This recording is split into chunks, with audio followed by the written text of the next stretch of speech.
Innal hamdalillah nahmaduhu wa nasta'inuhu wa nastaghfiruh wa na'udzu billahi min shururi anfusina wa min sayyiati a'malina. Man yahdihillahu fala mudilla lahu wa man yudlil fala hadiya lahu. Asyhadu an la ilaha illallah wahdahu la syarika lah wa asyhadu anna Muhammadan abduhu wa rasuluhu la nabiyya ba'dah. Allahumma salli wa sallim ala nabiyyina Muhammad ibn Abdullah wa ala alihi wa sahbihi wa mawalah. Amma ba'du fa ya ibadallah, usi binafsi wa iyyakum bitaqwallah haqqa tuqatih la'allakum turhamun. Kaum muslimin jamaah Jum'ah rahimani rahimakumullah.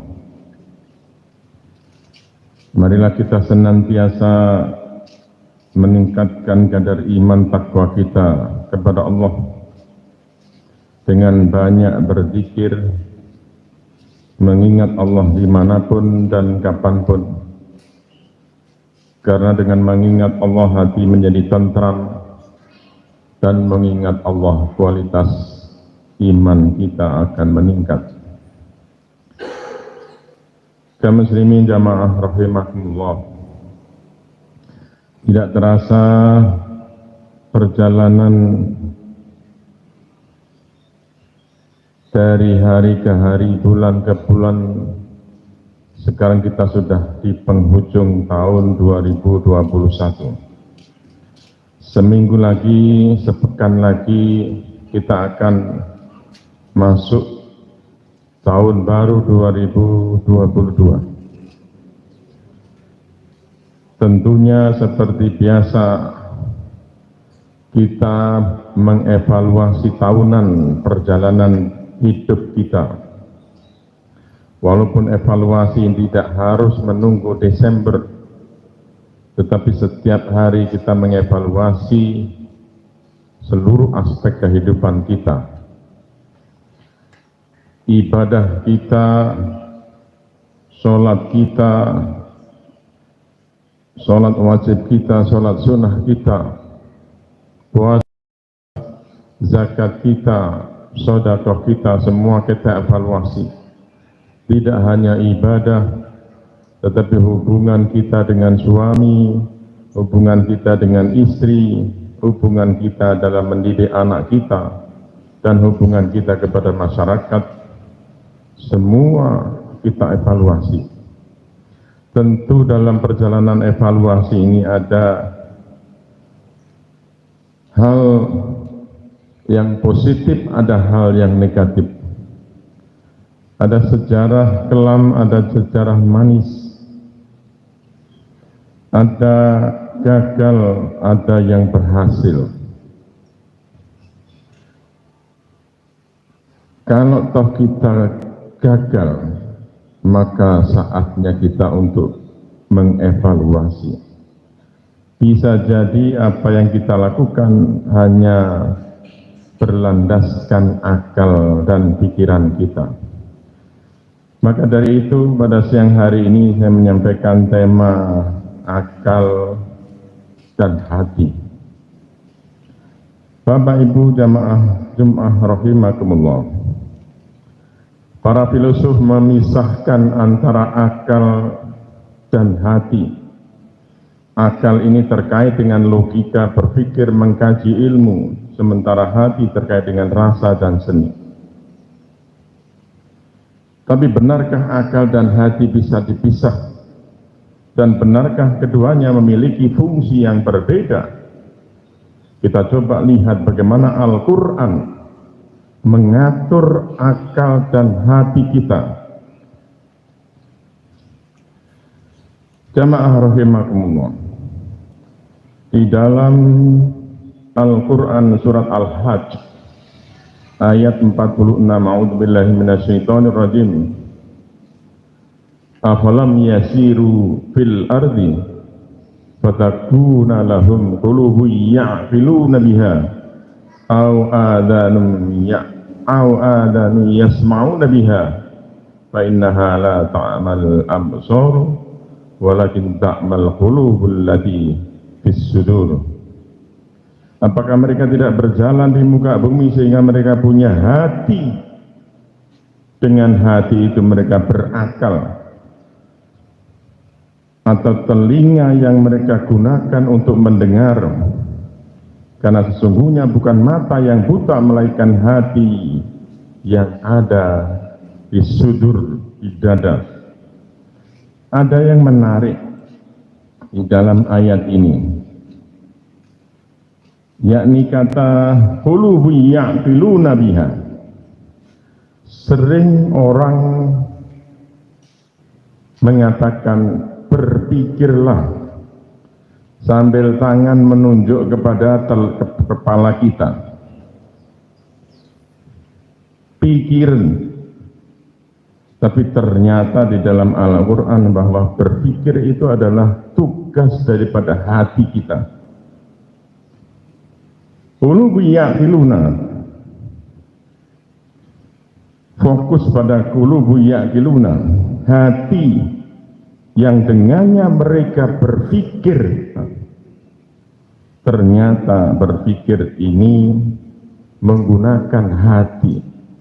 Inilah yang sering, kenapa kita gagal, kenapa kita mendidik anak kita gagal. Bisa jadi karena kita hanya mengandalkan otak kita, tapi sementara hati tidak berjalan. Kenapa kita menjadi guru gagal? Kenapa menjadi kepala sekolah, menjadi wira swastawan ada yang gagal? Karena kita fokus pada otak dan akal, sementara hati kita belum kita jalankan. Maka dari itu ada 4 ciri kita bekerja dengan hati, dan memulai sekarang ini mari seluruh pekerjaan kita, menjadi siapapun kita, menjadi guru, menjadi kepala, menjadi wira swasta, menjadi siswa, menjadi mahasiswa, bekerjalah dengan hati.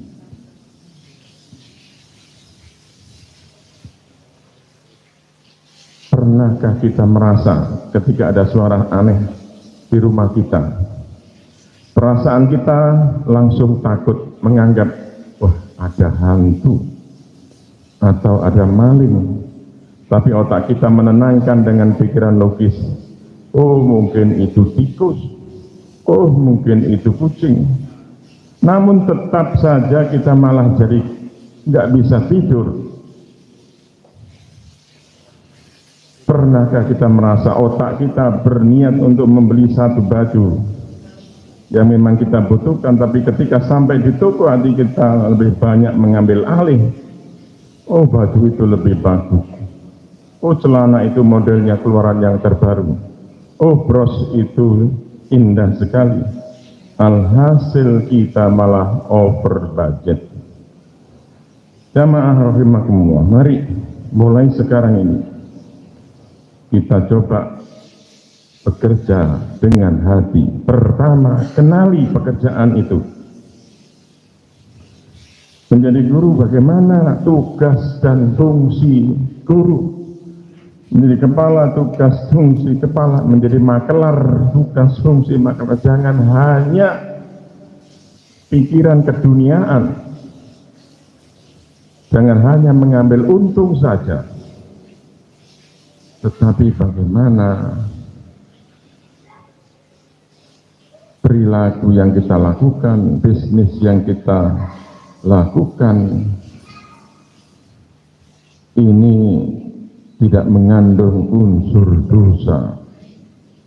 Kenali pekerjaan. Kalau sudah kenal maka ada kefahaman, faham. Kalau sudah paham maka hayati pekerjaan itu. Di dalam salah satu hadis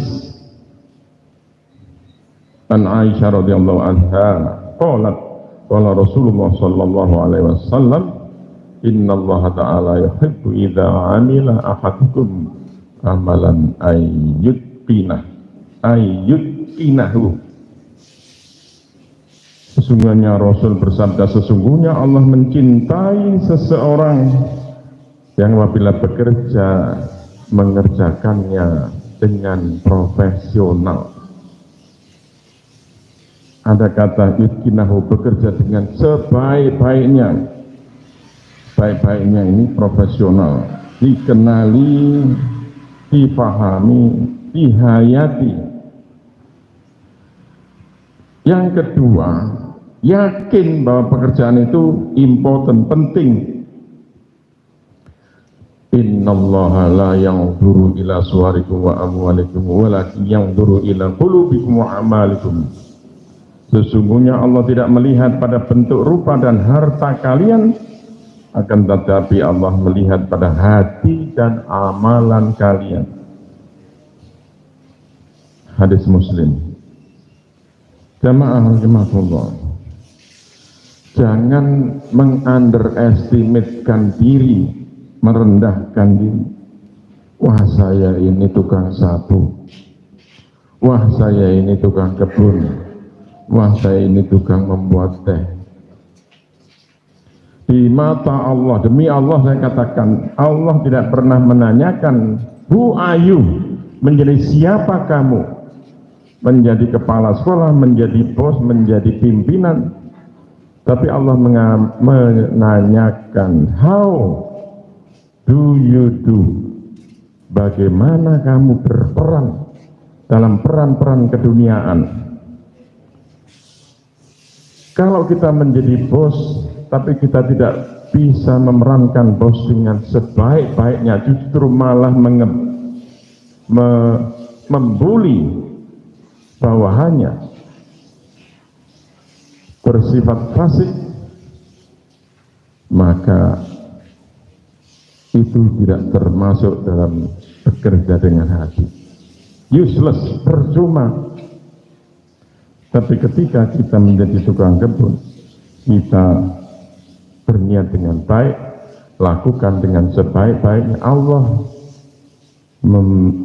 menilai dengan penilaian yang optimal. Yang ketiga, sungguh-sungguh. Kalau sudah yakin bahwa itu penting, sungguh-sungguh kita lakukan pekerjaan itu. Manijtahada wa badala ma fi wus'ihi wala doman alaihi wa kutiba lahu dama sa'i. Barang siapa sungguh-sungguh mengerahkan kemampuan, maka tidak wajib mengganti dan dianggap mengerjakan amalan secara sempurna. Sungguh-sungguh ini antara ucapan, perbuatan, dan pikiran itu linear, fokus. Tidak pikirannya di badannya di sini, pikirannya di sana. Mensana angkon porisano. Orangnya di sini, tetapi pikirannya di sana. Tidak begitu, tetapi fokus. Ketika melihat drama yang mengajak untuk bersedih, maka dia menangis. Sebaliknya ketika menangis, kalau dia bersedih, kalau dia tertawa, ini ada yang aneh dalam dirinya. Berarti dia tidak sungguh-sungguh. Atau sungguh-sungguh ini Allah mengawasi gerak-gerik kita ketika kita kerja.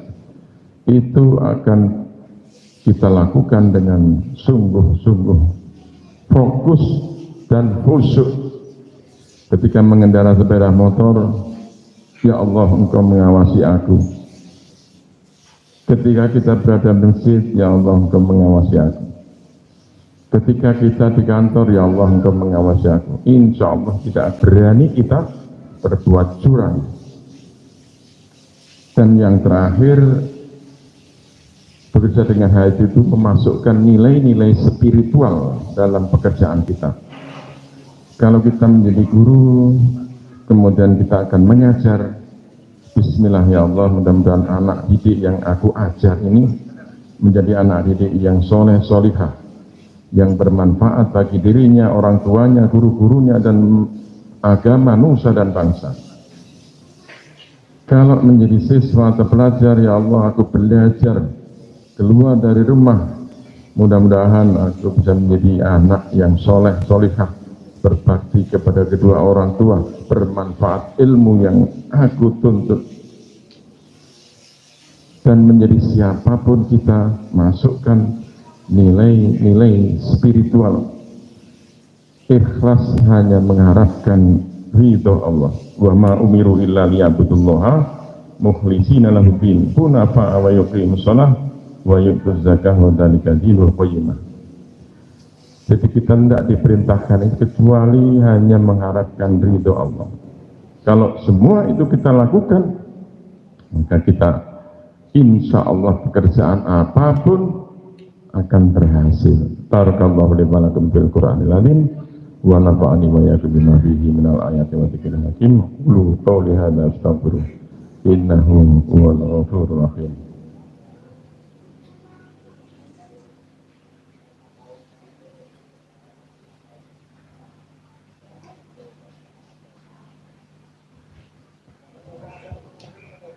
Alhamdulillahirabbil alamin wa bihi nasta'in ala umuri dunya waddin wassalatu wassalamu ala asrofil anbiya'i wal mursalin wa ala alihi wa sahbihi ajma'in. Amma ba'du, fa ya ayyuhan nas ittaqullaha haqqa tuqatih wa la tamutunna illa wa antum muslimun. Jamaah rahimakumullah. Terakhir tadi saya menyampaikan dengan melandasi semua pekerjaan ini dengan nilai ibadah secara spiritual. Artinya semua pekerjaan kita landasi dengan hanya mengharapkan ridha Allah. Kalau Allah ridho, mudah bagi kita itu mencapai apa yang kita inginkan. Kita sakit, kita datang ke dokter mencari ridha Allah. Allah ridho, belum sampai dokter sudah sembuh. Kita berangkat bekerja, Allah ridho, maka apa yang kita inginkan Allah cukupi. Mendapatkan ridho Allah berbasis ikhlas. Ikhlas itu ada 4 ciri dalam buku Kuantum Ikhlas karya R.B. Sentanu, yakni bergembira dalam melakukan pekerjaan itu, kemudian bersyukur dan sabar, serta dilandasi dengan cinta. Dan semua itu ada pada diri seorang ibu. Bagaimana ibu gembira ketika menyambut kehamilannya. Bersyukur tidak semua wanita ini diberi amanah rahimnya mendapatkan titipan Allah dengan janin, dengan sabar 9 bulan 10 hari seorang ibu menggendong anaknya di rahim, di kandungan ini. Kemudian dilandasi dengan cinta dan kasih sayang. Kalau kita melakukan semua pekerjaan ini dengan gembira, tidak ada tekanan dari siapapun, hanya mengharapkan ridha Allah, kemudian bersyukur atas nikmat yang Allah berikan, sabar dan cinta, maka kita sudah melaksanakan pekerjaan itu insya Allah dengan ikhlas. Mari kita memohon, berdoa kepada Allah, mudah-mudahan kegagalan yang kemarin tidak terulang lagi, dan Allah senantiasa membimbing kita dalam perjalanan keluar dari tahun 2021 masuk ke tahun 2022 minggu depan ini dengan penuh keyakinan, dan kita memulai seluruh pekerjaan ini dengan bekerja dengan hati. Allahumma sholli ala Muhammad wa ala ali Muhammad walhamdulillahirabbil alamin. Allahumma ighfir lil muslimina wal muslimat wal mu'minina wal mu'minat al ahya'i minhum wal amwat innaka sami'un qaribun mujibud da'wat ya qadiyal hajat. Allahumma ighfir lana wa li ikhwanina alladziina sabaquna bil iman wa la taj'al fi qulubina ghillan lil ladzina amanu rabbana innaka ra'ufur rahim. Allahumma inni a'udzubika min jahdil bala wa tarkis syaqa wa syu'il qada wa samatatil a'da. Rabbana dhalamna anfusana wa illam taghfir lana wa tarhamna lanakunanna minal khasirin. Rabbana atina fid dunya hasanah wa fil akhirati hasanah wa qina adzabannar wa qina adzabannar wa qina adzabannar wa akhiru da'wana alhamdulillahi rabbil alamin. Assalamualaikum warahmatullahi wabarakatuh.